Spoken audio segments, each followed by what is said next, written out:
My guest today is Ina Coveney. She's a business coach and the host of the Global Phenomenon podcast. She helps up-and-coming online coaches monetize their tiny audience through organic lead generation strategies before they invest time and money in audience growth. Ina reached six figures in her business before ever cracking 1,000 followers on any of her platforms, and her mission is to help coaches do the same. We're going to talk today about how to get clients with a tiny audience and how she's overcome some of the obstacles in her business to grow her business. So we'll see you there. So welcome to the show, Ina. Yeah, thank you so much for having me, Kathy. Absolutely. So talk to me about your life before you were this podcast maven and giant business coach. What did you do prior to all that? Tell me your backstory. Before all of that, I was working in corporate. I was a project manager for software projects, and I was really, really good at it until I got screwed over for the last time at work. And that's when I decided, okay, I am done. I know my worth. I know that, I can be doing so much better than this, and peace out. It's time to start my own thing. Wow. So you stopped cold turkey and started being an entrepreneur right away? Pretty much. I had a side hustle for a while already. When I had my first baby, I have two kids. I have a 10-year-old and a 4-year-old. So 10 years ago, when I was on maternity leave, it was my first look at, wow, this is a time that I'm not going to be working. So this is my opportunity to do something else. And at the time I was really trying to find what is it that I liked to do.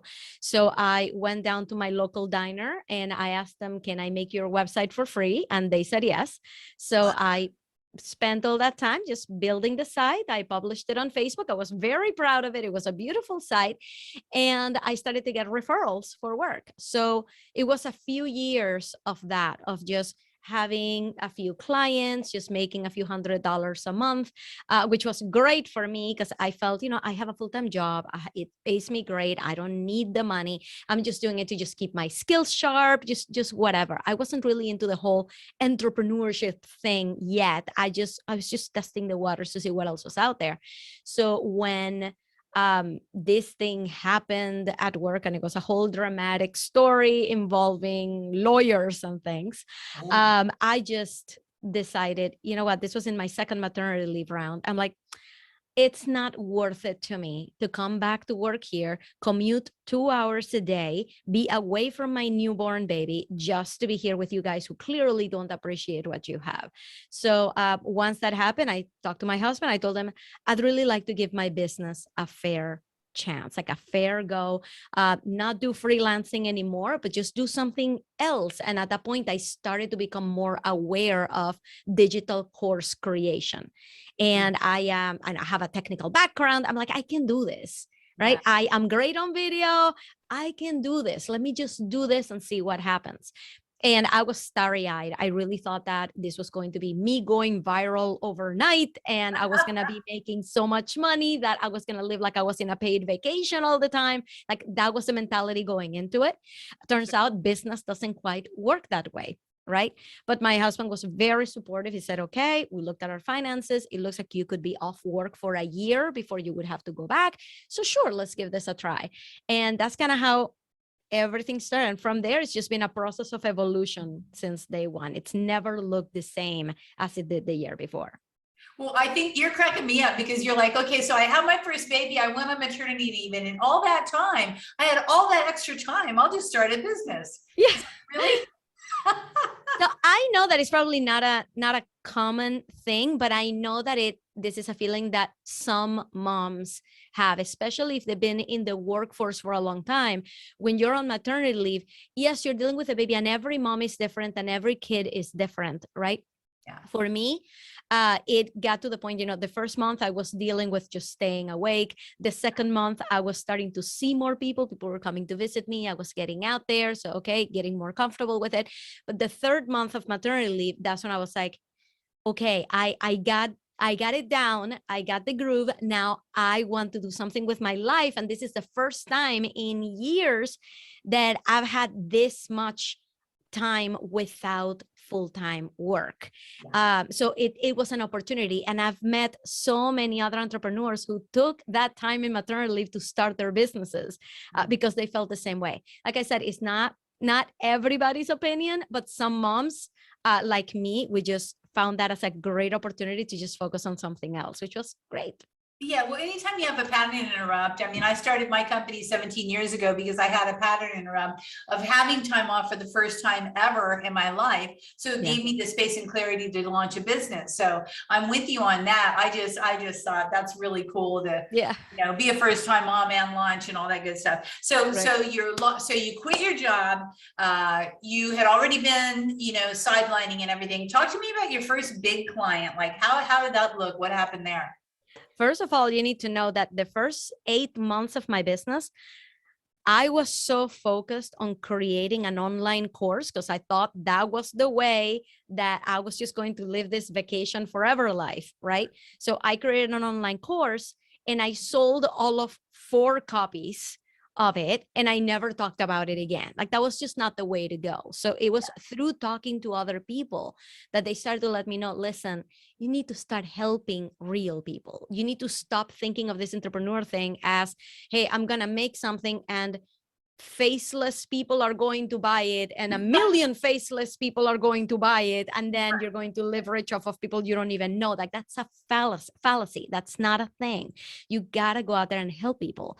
So my very first client, my very first paying client was because my coach had been telling me that I needed to post more on LinkedIn because I was talking to corporate women, and I kept telling her like, I can't, that's where my former bosses are. That's where my former coworkers are. I can't. So I decided to like let go of that for a minute, and I started posting on LinkedIn. And someone like the person that I least expected, somebody that I met 10 years before at a training, she comes up and she tells me, I think you can help me with this. Can you help me? And I'm like, and it was my first sales call. I didn't know what to do. I'm like, do you want to do it for this much? Okay, great. And I go to my coach because I had hired my own coach. I'm like, so she's going to pay me. And she's like, amazing. I'm like, what is happening? And it was someone who was starting this coaching journey. She knew more about the coaching industry than I did, but I knew more about online marketing than she did. So it was one of those things where like she knows what she wants to do, and I just helped her by being a sounding board, and just help her down the right path. I helped her put together her website and put everything else in place. And it's one of those things that shows you that you can't just come into this thinking this is going to be, I'm going to set it up and it's going to be, get rich quick scheme. At this point, my first client, she kind of like started prioritizing other things in her own family life, and her business did not advance from there. But it's something that I stay in touch with her and something that she keeps having in her mind. In the meantime, it's been 4 years and my business has continued to thrive. So it's one of the things that when you enter into this business, you got to realize that things are not going to happen fast. Things are not going to happen overnight, that the only way to really succeed doing this is by not giving up, is by being open to evolution and just not giving up. And continually just shifting and changing for what you want to do and the clients that you want and what they need. And it's funny how you said that you were an expert in the marketing, she was the expert in the coaching, but that's what happens a lot of times. What I find, my coaches know a lot more than me, or my clients know a lot more than me, and I know a lot more than them. But that's the whole marriage of a business relationship, is to have people who can push you out of your boundaries, I think. And so that was a really good first client for you. No, absolutely. And I completely agree. At this point, I work with coaches. I specialize in monetizing small audiences for coaches. And I have coaches who are brilliant minds in what they do. I will never pretend to be an expert at what they do, but I'm an expert in business, and I'm an expert in online marketing. I'm an expert on how to get clients. So that's what they come to me for. But if they came to me and they told me, okay, Ina, what should be my exact message and who is my ideal client? And I'm like, I'm going to give you the tools so that you can find it. so that you can figure it out, and I will help you get there. But I don't have all the answers in my head for every niche out there. Right. I have the process. This is the way that you do it, and you find it, and that's what my clients find now. Yep, and processes are where it's at, girlfriend. Don't we know? Yep. I came from establishing processes in corporate, and I'm telling you, process is everything. Project management, girl. There you go. That's right. So if you had to do this all over again, what would you change in your process? I would not have started with creating an online course.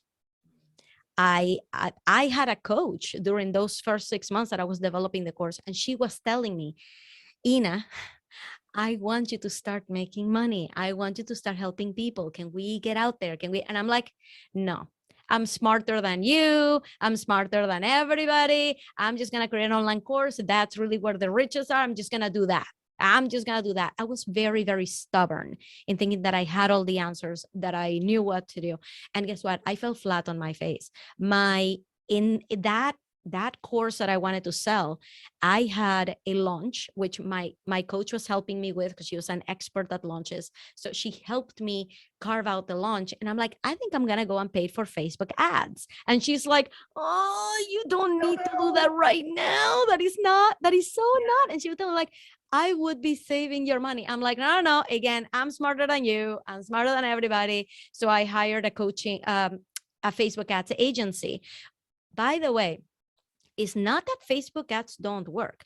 It's that Facebook relies on historical data to understand and to be able to predict the future data. So if I start on Facebook, maybe I spend a year, maybe boosting posts, testing audiences, testing messages. By the end of the year, Facebook will have enough information to say, okay, I think we know of your audience, right? And of this type of audience who is resonating with it, so we can show it to them and we can do a really, really great campaign. But when you start fresh and you pretend that, oh, I'm just going to throw money at the problem, that is just not how Facebook ads work. So I hired an entire agency. I dropped money into it, and I got all of maybe 3 signups for my class. And I'm like, I thought this was going to work. I thought that was it was like magic. You pay and they bring you leads. It's like, that's not how it works, especially not in your first year. So how would I change? I would have just gotten rid of that online course idea. I would have started helping people right away, getting to know people in my network. And this is something that I preach now, is talk to people who would be your ideal clients, identify them and get to know them better. Okay, what is it that you need? Can I help you with that? Let me help you with that. Here's my price. And just start doing that. If I had started doing that in the first year, I would have saved myself so many pivots, so many things, so many changes in my decisions, because I was so stubborn thinking that things had to be one single way. So no, I would start with getting clients right away and getting to know my audience and understanding what is it that I could do for them. Yeah, and I agree. I mean, you were drinking the digital marketing Kool-Aid, baby. Right. Do an online course and you'll be rich immediately. And, I ran Facebook ads and it was fairly successful, but you do have to drop so much money into Facebook before they know where to send the people, or to send the people to you. And it's a long haulers game, in my opinion, which means that it's a lot of money game. So so that's a two good tips. Don't do a course for no apparent reason, and don't do Facebook ads thinking that you're gonna make $1 million, because it's very, very rare, unless you have millions to put into it, then you can do it. That's what I think. You need a lot of money. You need money, and you need to have tested the message and the audiences already. So I'm not a Facebook ad expert, so please don't take this from me, but I'm going to tell you right now, I've been in business for 4 years. I'm finally at the point where I'm like, I got a great message that people are resonating with. I get a great offer at a great price. I believe in this. It's time to start growing. And I'm about to start dipping my toes into Facebook ads, but you bet it's not going to be at the tune of thousands of dollars overnight to hope that it works. I'm going to start testing the waters. I'm going to start training Facebook checking audiences, see where exactly my people are, what is giving me the best bang for my buck, is going to be a process that is going to take me time and money. And I'm just starting it now, 4 years into the business. You do not start with Facebook ads. Yeah, I totally agree. So, and you'll kick butt this time, because you'll know, and it's the slow, small game, I think, that really helps you, right, as far as tweaking this stuff. Okay. Right. So tell me about a time when you felt stuck and you were just busy, overwhelmed, stressed out, wasn't going where you were wanting to do. What did you do to kind of have a comeback from that? I don't even have to think about it. This happened when the pandemic hit. Yes. So when the pandemic hit, I was in the middle of launching one of my programs, and all of a sudden, both my kids lost their daycare. Kids had to come back home. Yeah. And not only that, not only were they going to be home all day, but also my husband didn't stop working. He couldn't go to the office because of the pandemic. So he was at home, but he didn't have any bandwidth to help, because people that he works with, they don't have kids. So guess what happened to people who don't have kids in the pandemic? They spent a lot more time at home and they were a lot more productive. So there's people in his team telling him, oh my God, there's all these new things we can do. And he's like, I gotta not work 12 hours a day just because I'm not commuting. So he is, in his dungeon, in his office, while I'm watching the kids. Plus, I need to continue homeschooling the kids. Right. Plus, I am launching my program. This was like, I was on a freight train and the freight train ran into a wall. Like there was a wall and the freight train stopped, and that's what happened. I started to lash out at my own kids. I started to really not understand why I was so angry. I was so angry during that time.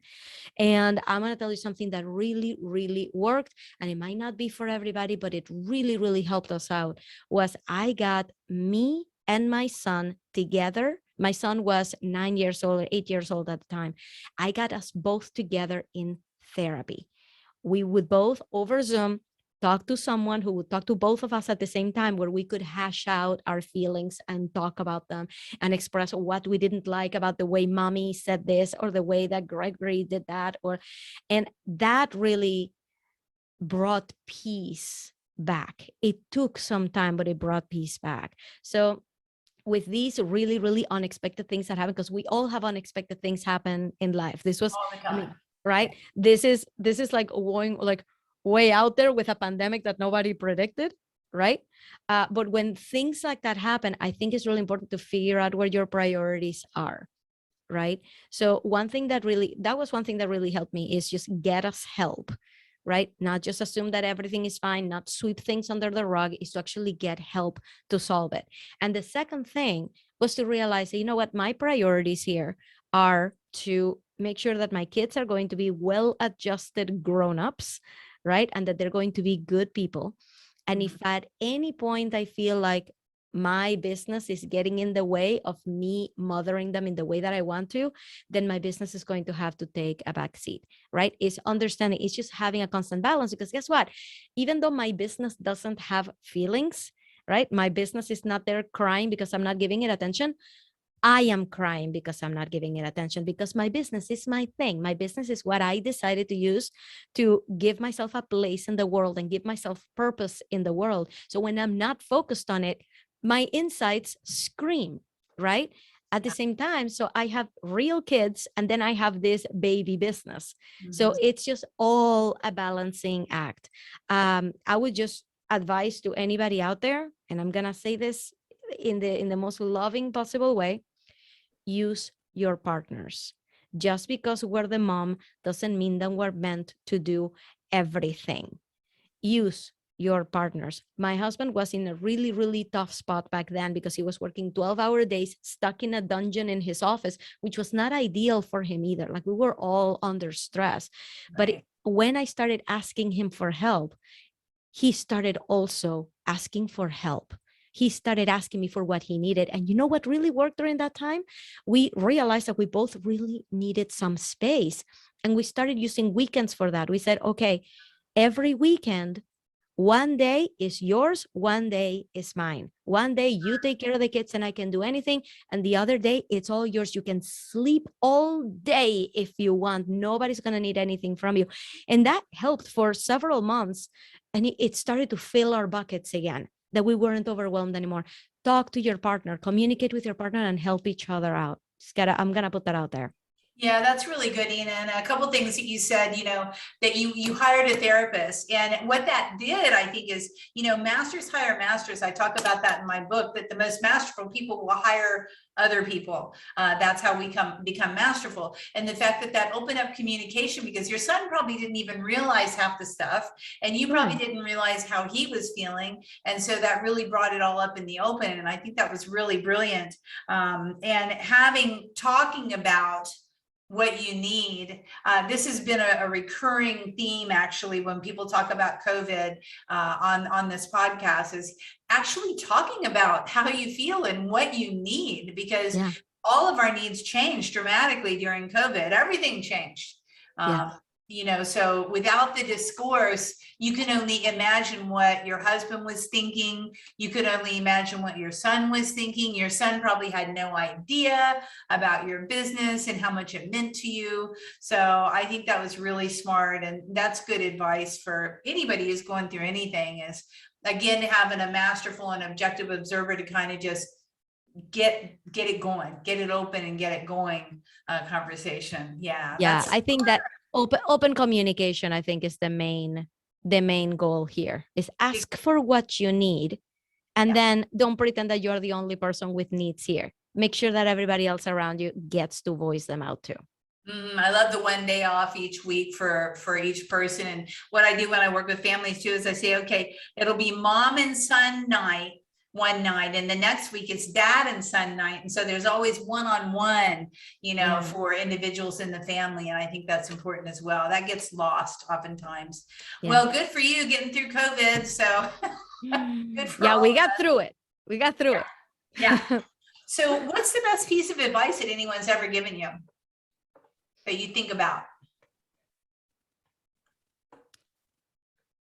The thing with good advice is that you don't listen to it the first time, right? So it's something that once it finally hits you, you realize, man, if I had listened to it years ago, where would I be? And it is really to help people. I know it sounds so trivial, it sounds so simple, but really I came into my business with a mentality of not of service, not of helping people, but of making me money, of getting me out of my uncomfortable situation at work, of like, it was all about me and giving me money so that my life can be different. And it's been over time, over years of actually getting out there. Even while I was working with clients, I'm here thinking, okay, I'm putting out a product and hopefully more people will buy it and then I'll make money. When if it finally hits you that being of service, that actually helping people is a thing. I'm going to tell you, because I'm such a pragmatic person, right? I'm very direct. I'm very logical, rational, like everything has to be like just so, right?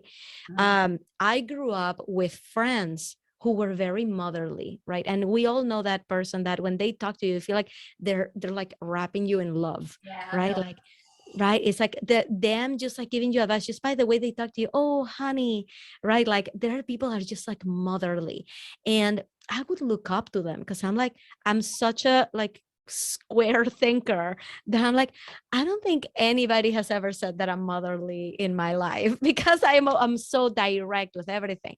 And I'm gonna tell you that once I started to really switch my focus to actually caring about the outcome of my clients, right? And putting my feet in their shoes and saying like, you know what? I'm not going to limit myself by what my offer was. For example, like if I said, okay, I'm just going to meet with you on a weekly basis for 12 weeks and we're going to crank this out. If one of my clients needed help and they needed an extra session, I would get on the phone with them. Or if they ran out of time to do something, we would get together on a Friday night for 2 hours and we would crank it out. And that kind of Like, you know what? I'm not just going to stay here and stand behind my contract. Is no, wait, come here and let's do this together. I actually started hearing my clients saying that they thought of me as a motherly person. You're And like, I'm like, what? what? And it almost makes me cry just thinking about it. It's like, what do you mean? Like, I'm still the same direct, rational person, but they started to see it's not the way you talk. It's not saying honey and calling everybody sweetheart. It's caring, and people can feel it and people know it. And that's what really started to make a shift in me, like really feeling like I'm out there making an impact and having a purpose, is when people started telling me, like, I feel like you actually care. I'm like, I've always cared. Right? It's like, no, it's actually doing it and being there for them. So if a piece of advice that I wish I had heard way in the beginning is, you need to be helping people. Helping people. Yeah. Good advice, Ina, for sure.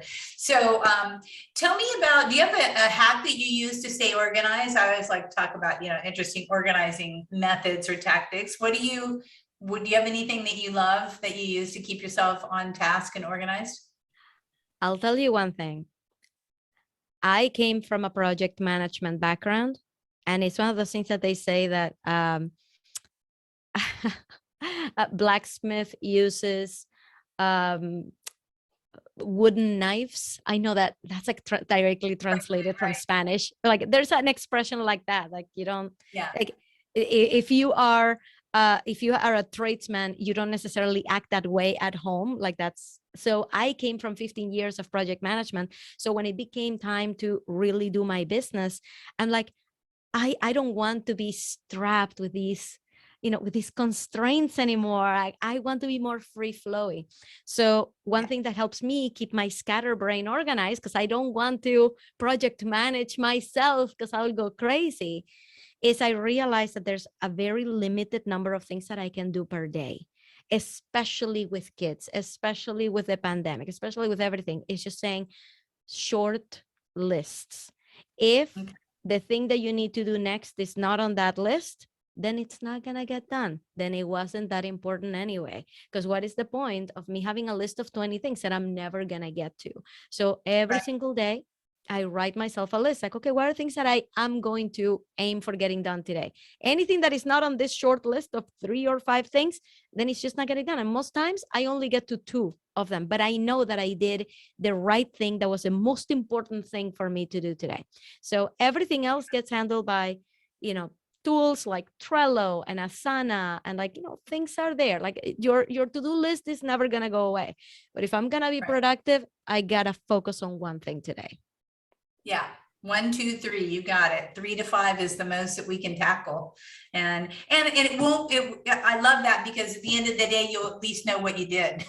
Exactly. It's like, You can finish the day going, what happened? What did I do? I don't even know what I did. I was sick and busyness all day long, which I is a know. common phenomenon for entrepreneurs. So good Big for you time. for your list. That's awesome. Okay, so I know you have something free to offer the listeners. What is it? What's the valuable free resource that we're going to put out there for everybody?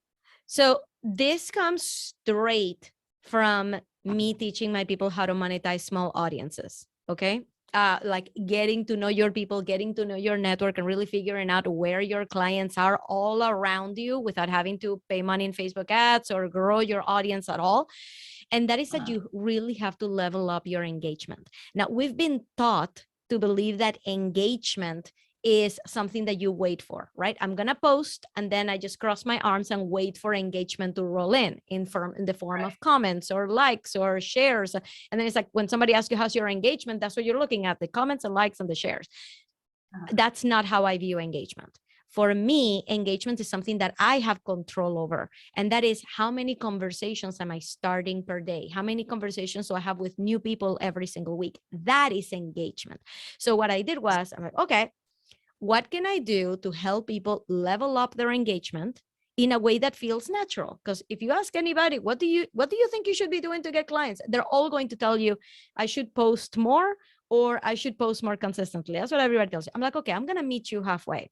So I created a list of 100 post ideas. And this is for Instagram, but can be used really in any platform.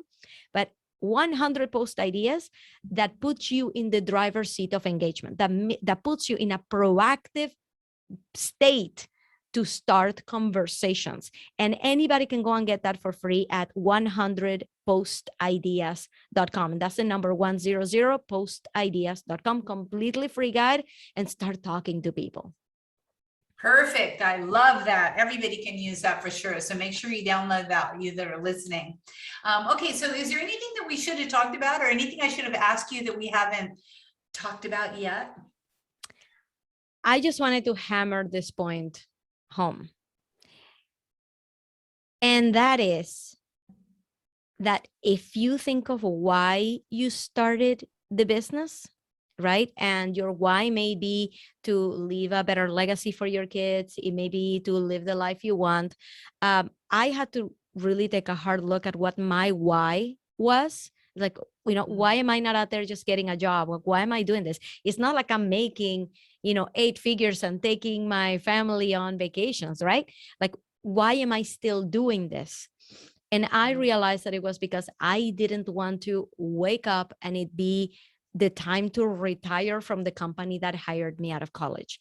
I had a huge fear that my life was on rails, that somebody else was leading the charge and somebody else was paying me, and that's what it was going to be for the rest of my life. And I was going to wake up one day wondering where my youth went, where my abilities to create a better life went, where my adventurous soul went. And I didn't want that. So if I can leave everybody with something here, is when you think about your why, I just want you to realize that we're all here for a purpose. And the only way to figure that out is to do your best at figuring out what it is you're supposed to be doing every single day. So I wake up every day thinking, what am I supposed to be doing now so that 40 years down the line, I am not regretful? So that I feel like I really put myself out there, that I lived the best life that I could. And I did everything that I wanted to do without reservation, without caring about the risks. I just went and I did it. So I would like to encourage everybody who's listening to this is really thinking of their life as like the game of life. What do you need to do to win the game of life in your terms? And for many people, it's different. For some people, it's making $1 million. For some people, it means impacting tons of lives. For some people, it means saving as many endangered species as possible, right? What is the thing that you were put on earth to do, and do everything you can so that every day you're working towards it, so that by the end of your life, you can look back without regret. I just wanted to put that out there for everybody.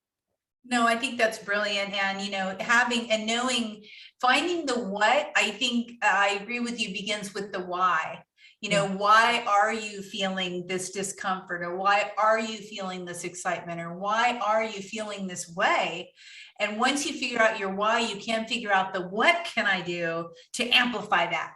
What can I do to amplify that why that just makes me totally excited, right? Yeah. So yeah, I love that. That's really good.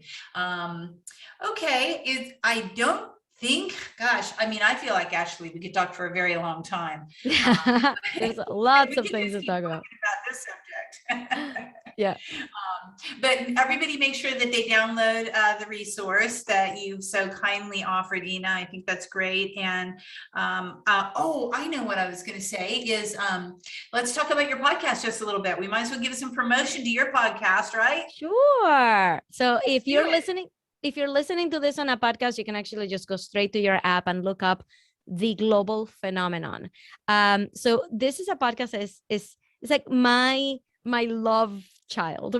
This is my baby, in that I interview essentially people who are my heroes in the coaching world. I've had Pat Flynn, John Lee Dumas, Laura Belgray, people who are huge in my industry, and I get to ask them how they started and what were they like before they became the next global phenomenon. And then I also, because I couldn't help myself, I also come in with solo episodes to teach about what is it that everybody should be doing to get there, to become the next global phenomenon. So if you would like to check it out, all of the interviews are amazing with incredible people who have they have surpassed every expectation that they had for their life, and they tell you so. I ask them really personal questions, and I really try to surprise them with where we go in the interview. So it's not going to be an interview like you've seen them in, anywhere else. It's always going to be from a very, very personal lens. And the lessons that I teach, I always try to keep it to 3 things.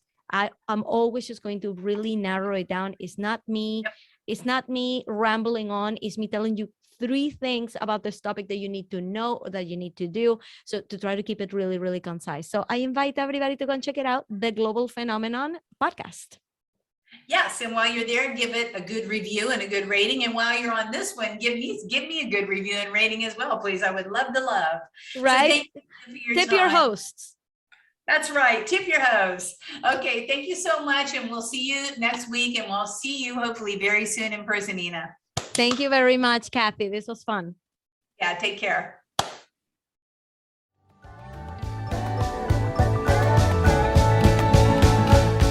Hey, thanks for listening to this podcast. I hope you enjoyed this episode. And if you want to hear more, feel free to subscribe on the platform of your choice.